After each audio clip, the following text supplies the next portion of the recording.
Ki te tapahi tērā whārangi, he pare kura nui ka haere. Kei te pirangi au kia hoki ki te Section 4 Conservation Act nei, ne?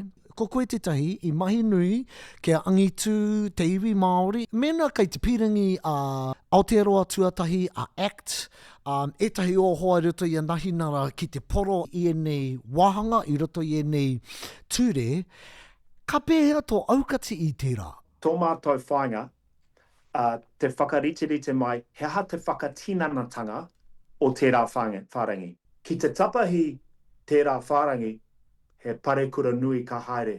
Koera te kōrero mō maka, anō hoki! Engari a meka I whakarite I roto I ngā whakaaitanga I wainganui ngā pāti. Ka pai, e ki taurangi ana koe Tama, ka mau tonu ki te tekihanga tuawhā o te Ture Conservation Act o Aotearoa te wahanga e aro nui nei ki ngā mātāpono o te Tiriti o Waitangi. I ngā whiriwhiri What a great kōrero this has been. For more, go to Arataua YouTube, podcast, it's all there. Doits!